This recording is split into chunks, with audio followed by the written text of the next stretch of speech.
En bord de Seine, une petite maison du côté de Rouen, c'était le rêve de Max et Virginie. Ils y ont investi leurs économies il y a 10 ans. On en a visité 4 et on s'est arrêté sur celle-ci et on est revenu dès le lendemain pour pouvoir signer, se mettre d'accord sur le prix avec le vendeur. C'est vraiment été le coup de cœur. Un coup de cœur à 90 000 €. Pourtant, si Max et Virginie voulaient vendre leur maison aujourd'hui, ils perdraient sûrement de l'argent car elle présente un vice caché. Sous la peinture des murs du salon se dissimule une substance très dangereuse pour la santé. Ils l'ont découverte par hasard. Et alors ce salon, vous en profitez aujourd'hui? Malheureusement aujourd'hui, non, on ne l'utilise pas. Puisque suite à la pose de cet escalier, on a découvert qu'en réalité il y avait de l'amiante. Impossible d'effectuer des travaux sur les murs car cela provoquerait des poussières d'amiante, classées cancérigènes. Il y en a dans toutes les cloisons du salon. On aurait une trentaine de mètres carrés, vous en avez ici. Tout ça, c'est des plaques d'amiante? Tout ça, ce sont des plaques de fibrociment, donc contenant de l'amiante. Et voilà, on en a jusque-là, voilà, jusqu'à ici. On le sent bien, et nous pensions que c'était du placo. Malheureusement, c'est des plaques de fibrociment amiantées. Pourtant, lors de la vente de la maison, comme la loi l'y obligeait, le vendeur avait fait faire un diagnostic amiante. Dans ses conclusions, l'expert était formel. Voilà, on a rapport de repérage amiante. Conclusion, pas d'amiante. Max a attaqué le diagnostiqueur en justice. Afin d'étoffer son dossier, il a fait appel à un expert en bâtiment, Bruno Moreau. Selon lui, le diagnostiqueur aurait dû repérer l'amiante. C'était très facile. Il suffit de sonner la plaque pour reconnaître le bruit caractéristique de l'amiante ciment, alors qu'une plaque de placo va sonner d'une façon mate et non pas donc comme une peau de tambour, tel que je le fais là. Deuxième indice, la surface des cloisons. Cet aspect nid d'abeille est caractéristique des plaques d'amiante, contrairement aux placos dont la face serait lisse. Enfin, le diagnostiqueur aurait très bien pu enlever les bouches d'aération. Il aurait alors constaté que la tranche de la cloison était grise, symbole de l'amiante. Coût estimé pour l'enlèvement des plaques, plus de 10 000 €. Max a attaqué le diagnostiqueur en justice en 2006 et l'affaire est toujours en cours. Entre les honoraires d'avocat, le prix des expertises, il a déjà avancé plus de 11 000 €. Mon histoire, c'est dommage, c'était une maison sympa. Aujourd'hui, mon épouse commence à perdre patience. C'est vrai qu'elle se pose des questions. Est-ce qu'on le revend? Est-ce que, voilà, ce qui serait dommage. Donc je vais continuer mon parcours du combattant en espérant qu'en 2014, on ait une bonne réponse des tribunaux. Cela fait 18 ans que la loi a rendu le rapport amiante obligatoire en cas de vente ou de location d'un logement. Depuis, les diagnostics en tout genre se sont multipliés pour calculer la surface d'un appartement, détecter les termites ou le plomb, vérifier les installations de gaz, d'électricité, calculer la consommation de chauffage ou évaluer les risques naturels.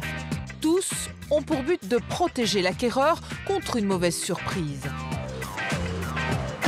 Ces diagnostics imposés concernent aussi la voiture qui doit passer un contrôle technique tous les 2 ans. Un projet européen parle même de l'étendre aux 2 roues. Ces diagnostics remplissent-ils leur objectif?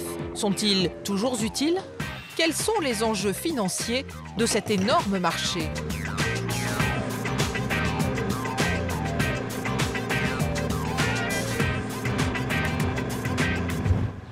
Notre enquête commence dans le Vexin, près de Rouen.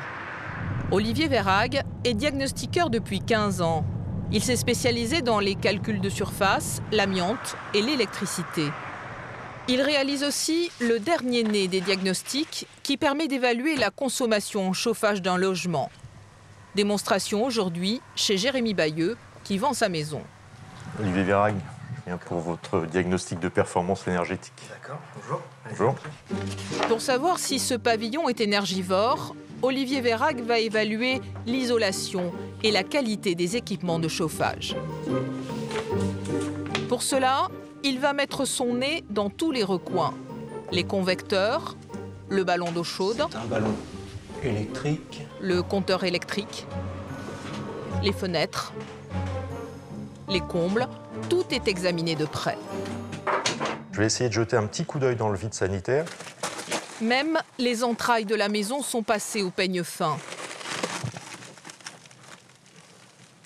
Son enquête terminée, Olivier Vérac va donner une note à ce pavillon. Pour Jérémy, meilleure sera la note, mieux il vendra sa maison. Car avec la flambée des prix de l'électricité et du fioul, c'est devenu un outil de négociation. Cette note, c'est en fait une lettre. A pour les biens très isolés, G pour les énergivores. La maison sort avec une étiquette E. Alors E, on est plutôt dans la moyenne faible. Ici, en coût de chauffage, j'ai une estimation de coût annuel de 807 €.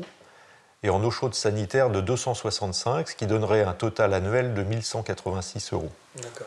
Alors je ne sais pas quel est le montant de vos C'est à peu factures. près ça. Olivier Vérac est tombé juste. Mais les diagnostics énergétiques sont-ils toujours aussi précis et aussi fiables? Tous les professionnels poussent-ils leurs investigations aussi loin? Pour répondre à ces questions, rendez-vous en banlieue parisienne, dans un pavillon. Là, nous allons faire réaliser un diagnostic par 4 spécialistes dans la même journée. Il n'est pas méchant, hein. C'est juste que je ne veux pas qu'il parte. Et là, vous pensez que vous en avez pour combien de temps?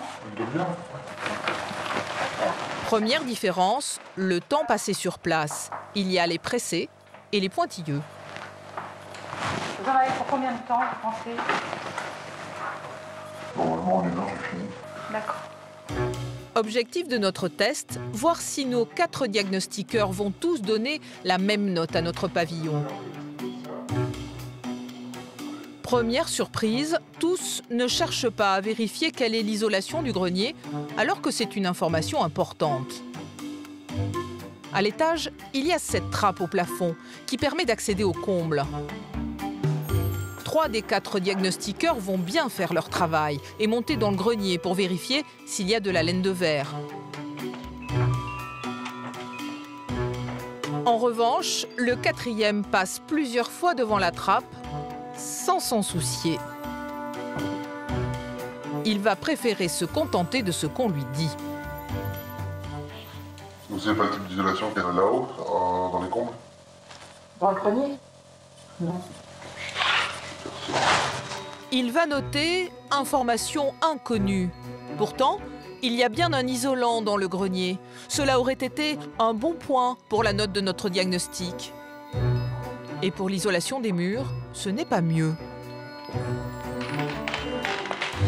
En pierre, 32, avec un doublage, je sais pas qu'ils ont fait une isolation. Comme ils n'ont aucun moyen de voir à travers les cloisons, ils laissent un logiciel deviner à leur place. C'est que si je connais pas les isolants, je vais mettre inconnu et il va me prendre ce qui était habituellement utilisé dans les années de construction. En fait, la note va être calculée à partir d'informations hypothétiques et incertaines. Deuxième surprise, et pas des moindres, le sous-sol. Ah, oh bah oui, j'ai pas vu. Il y a plusieurs convecteurs, car cet ancien garage est chauffé. Du coup, le diagnostiqueur décide d'inclure le sous-sol dans la surface habitable. Donc c'est plus 80 mètres carrés, c'est 120 mètres carrés. Cela modifie complètement le calcul de son étude par rapport à celle de ses collègues, qui ne vont pas prendre le sous-sol en compte. On est dans l'aléatoire le plus total. Troisième et dernière surprise, les petits arrangements entre amis. Selon la souplesse du technicien, il est parfois possible de négocier sa note. Exemple, avec ce monsieur qui est en train de calculer le diagnostic énergétique. Je vais, par contre, j'ai pas encore rentré tous les compteurs, mais non, Ça change tout ou pas? ça va aggraver encore un peu. On peut s'en aller. Ah, bah c'est dommage. Il n'y a pas moyen de rester en D en modifiant légèrement quelque chose? Oui, si. Pour s'arranger. La nature d'isolant sur les parois. Si on le connaît, c'est bien. Nous ne connaissons pas l'isolant des murs, alors le diagnostiqueur va l'inventer. Je vais mettre 7 cm de polystyrène expansé. On va voir ce que ça donne. Ça va s'améliorer. Forcément. Donc là, j'arrive à D. Ça me paraît optimiste quand même, pour tout vous avouer. Donc je vous l'envoie sur votre boîte mail dans l'après-midi. S'il vous plaît. Voici donc nos 4 diagnostics énergétiques. Pour une même maison, nous obtenons 2 fois un D et 2 fois un E. Quant aux estimations de consommation, elles vont du simple au double. 1 175 € par an pour la plus basse, 2 314 pour la plus haute, soit plus de 1 000 € de différence. C'est considérable, mais il y a encore plus incohérent. Pour le démontrer, nous retournons en Normandie. En fait, il existe des failles dans la réglementation qui rendent certains diagnostics énergétiques totalement inutiles. Exemple avec cette longère à colombage construite au XIXe siècle. Le diagnostiqueur Olivier Verhaeghe nous accompagne. Pour les logements construits avant 1948, comme ici, la consommation se calcule uniquement à partir des factures de chauffage. Donc vous avez besoin de quelles factures? Donc si possible, j'ai besoin de 3 années de facture de fourniture de fioul. Voilà. Se baser sur la consommation de ceux qui vivent là, à première vue, ça a l'air logique. Problème, si la maison n'est pas occupée tout le temps, cela peut aboutir à des résultats qui n'ont pas de sens. Et c'est le cas ici. Donc là, c'est une résidence secondaire. Oui. Qui n'est pas chauffée l'hiver, elle est juste maintenue à 7 degrés. Avec le mode de calcul sur facture, c'est automatique. Plus la consommation est faible, meilleure est la note. Or, notre fermette est inoccupée l'hiver. Ses propriétaires consomment donc peu de fioul, beaucoup moins qu'une famille qui vivrait là à plein temps. Leur maison va donc se voir attribuer une très bonne note.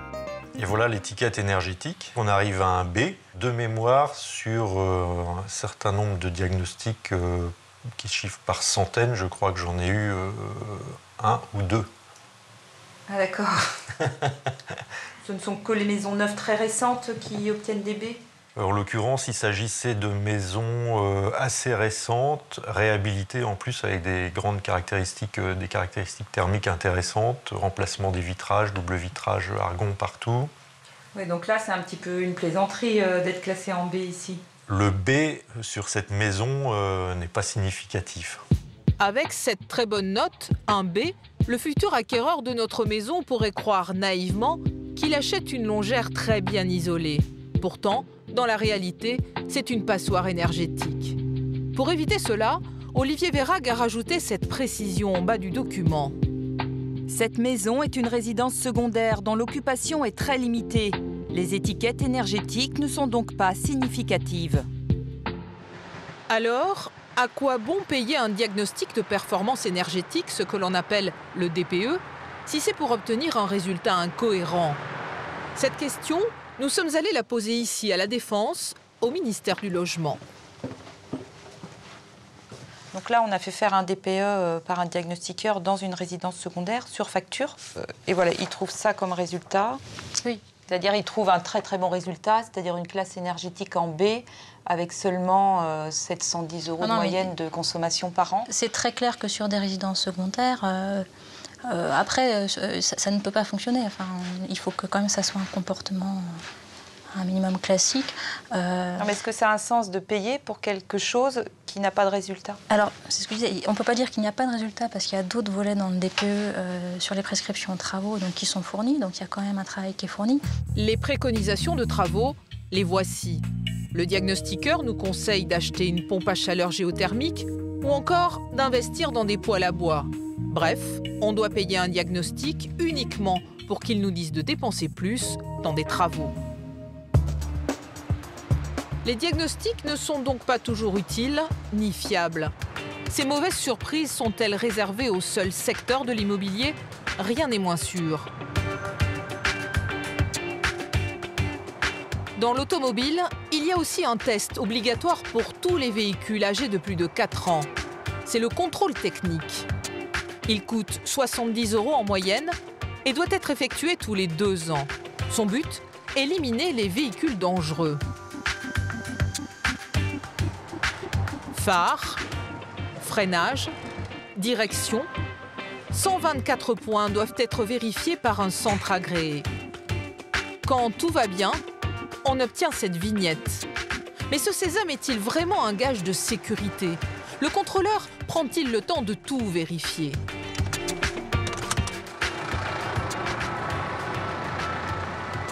Pour le savoir, nous allons voir Mehmet Pala, garagiste à Paris. Avec son aide, nous organisons un test. Nous allons volontairement créer des défauts sur notre voiture. But de la manœuvre, vérifier le sérieux des contrôles techniques. Mehmet commence par se pencher sur ce réservoir qui contient le liquide de frein. Lors du contrôle technique, le niveau de ce liquide doit être obligatoirement examiné, car s'il est trop bas, les distances de freinage s'allongent et il y a danger. Donc nous, qu'est-ce qu'on peut faire pour vérifier que le contrôleur vérifie bien le niveau du liquide de frein? Il faut diminuer le niveau. Alors comment on peut faire? On peut l'enlever avec le seringue. Alors on y va?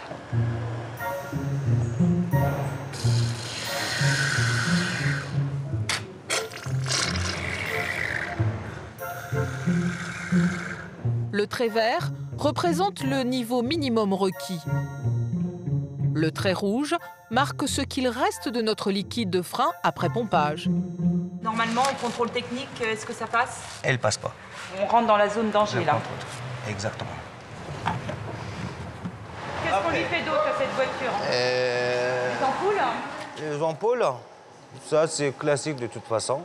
L'éclairage de la plaque d'immatriculation fait partie des points que le contrôleur doit vérifier. Nous enlevons donc les 2 ampoules. Le garagiste va aussi débrancher le klaxon. Pour cela, il déconnecte un fil camouflé derrière le pare-choc. Alors, dernière opération, les roues. Normalement, le contrôleur doit en vérifier toutes les fixations. Nous décidons de desserrer un boulon. Voilà, on l'a desserré. Vous allez pouvoir rouler au dépannage, juste pour faire quelques kilomètres. Mais avec une grande vitesse, la roue, avec la vibration, il peut se desserrer les autres boulons. Vous perdez la roue et ça peut faire un accident mortel. Avec le liquide de frein, le klaxon, la roue, nous avons touché à des organes clés de sécurité. S'ils ne sont pas repérés à temps, ces défauts peuvent à terme mettre des vies en danger. Le but du contrôle technique est justement de signaler ces anomalies. Mais cet examen est-il infaillible? Direction les centres de contrôle technique avec notre voiture trafiquée. Nous avons choisi les 5 enseignes les plus connues. Les contrôleurs vont mettre de 30 minutes pour les plus pressés à 45 minutes pour les plus consciencieux. On vérifie les ceintures, on vérifie les électros, on vérifie les sièges, on vérifie les volets. Ont-ils bien vérifié les 124 points obligatoires? Manifestement non. Les résultats de notre test s'avèrent étonnants. Seul point positif, la plaque d'immatriculation. Les 5 contrôleurs ont tous bien noté l'absence d'éclairage. En revanche, pour le klaxon, 2 d'entre eux n'ont rien remarqué, ce qui signifie qu'ils ne l'ont même pas testé. Encore plus surprenant, pour le liquide de frein, 4 contrôleurs sur 5 n'ont rien vu. Le plus inquiétant concerne le boulon desserré sur la roue. Aucun des 5 contrôleurs n'a repéré quoi que ce soit. Comment expliquer de telles défaillances?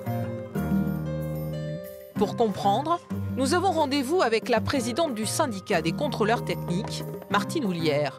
Nous voulons lui soumettre notre test sur cette tablette.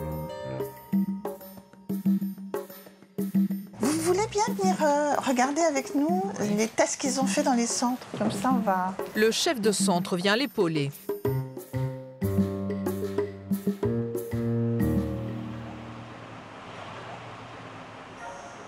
Donc là, oui, il enlève du liquide.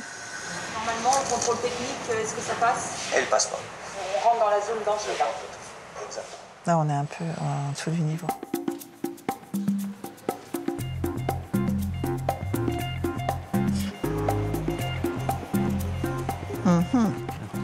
Voilà. Bon, vous avez raison. Je veux dire, c'est votre travail d'aller en effet tester la qualité du contrôle. Moi, je voudrais quand même rappeler que sur les éléments de sécurité majeurs, freinage, éclairage, pollution, il n'y a aucune erreur possible, absolument aucune, puisque tout est informatisé. Les mesures sans erreur possible dont elle parle, ce sont celles qui sont prises par des machines. Test de freinage ou réglage des phares, par exemple. Le problème, c'est que sur les 124 points, seuls 12 sont concernés. Les 112 autres sont soumis à des contrôles visuels, autant dire au sérieux du contrôleur. Le problème, c'est pour ce qui est le contrôle visuel. Alors, là, manifestement, c'est pas sérieux. Non. Je ne peux pas dire que c'est pas sérieux, parce que c'est pas vrai. Il appartient quand même à l'automobiliste de vérifier l'entretien de son véhicule et d'en assurer l'entretien de manière permanente. Un klaxon qui ne fonctionne pas, excusez-moi, mais un automobiliste, c'est très facile d'appuyer et de s'apercevoir que son klaxon ne fonctionne pas. Ça fait partie des 124 points qui auraient dû être contrôlés. Ça fait partie des 124 points, mais ça fait aussi, je pense, partie du devoir qu'a tout automobiliste d'entretenir régulièrement son véhicule. Le contrôle technique, instauré en 1992, a quand même permis d'écarter de la circulation des milliers de voitures dangereuses. C'est un énorme marché d'1,5 milliard d'euros qui suscite en coulisses les convoitises des lobbies. Il y a 2 ans, la Commission européenne a proposé d'étendre le contrôle technique aux scooters et aux motos. Ce projet a été accueilli vivement, comme le montre cette vidéo tournée par la Fédération française des motards en colère. Ils manifestent devant le siège français de DEKRA, la plus grande enseigne de contrôle technique. Nous avons retrouvé l'un des organisateurs de cette action coup de poing, Jean-Marc Bellotti.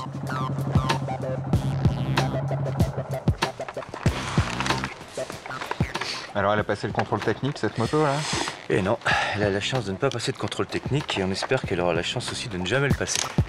Il mène son combat avec Éric Thiollier. Salut Eric. Le président de la Fédération des motards en colère. Alors ce contrôle technique? Pour eux, ce projet européen, c'est avant tout une histoire de lobbying et de possibles conflits d'intérêts. Le parc circulant de 2 roues motorisés en Europe, c'est 40 millions de véhicules. 40 millions de véhicules à 50 € le contrôle technique tous les ans, ça fait un paquet de bifetons. Et évidemment, il y en a à qui ça n'a pas échappé. Ce qui a intrigué Éric Thiollier, c'est l'origine des études d'accidentologie qui ont servi aux membres de la Commission européenne. La moitié des rapports cités est signée par le groupe allemand DEKRA, le leader mondial du contrôle technique. Ils sont un peu intéressés par... Quand j'ai reçu pour la première fois le document, mais les bras m'en sont tombés. Je me dis, mais ils se cachent même plus. Enfin, vraiment, ils sont tout à fait ouvertement, ils sont là, ils sont cités par la Commission européenne pour justifier leur réglementation. Imaginez un labo pharmaceutique qui demande que certains médicaments deviennent obligatoires. J'imagine qu'il aurait au moins la décence de faire ça discrètement.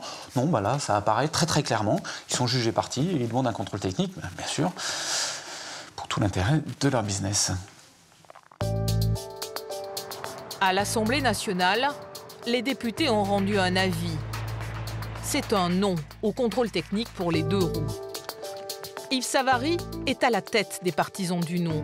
Il nous raconte comment un jour, il a vu débarquer dans son bureau 2 lobbyistes de DEKRA.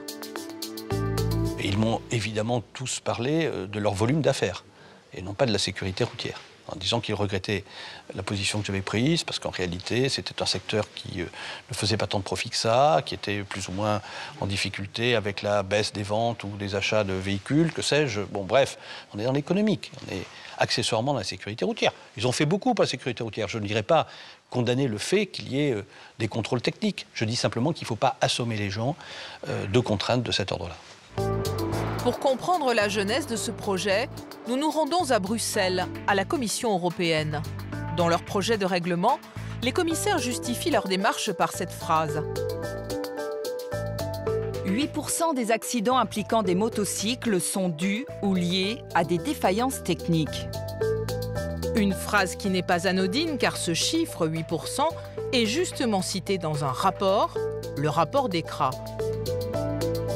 Pour mieux comprendre, nous rencontrons Zabol Schmidt, responsable de l'unité sécurité routière. Est-ce que vous trouvez normal que la Commission européenne se base sur des études d'entreprises privées qui sont juges et parties dans ce domaine du contrôle technique? Il n'y a absolument pas de raison de douter. Ces chiffres n'ont pas été produits par la filiale qui réalise directement les contrôles techniques, mais par le pôle de recherche DEKRA. Le pôle de recherche DEKRA, qui l'a financé? C'est DEKRA. Vous devriez leur demander. Je ne sais pas comment ces études sont financées.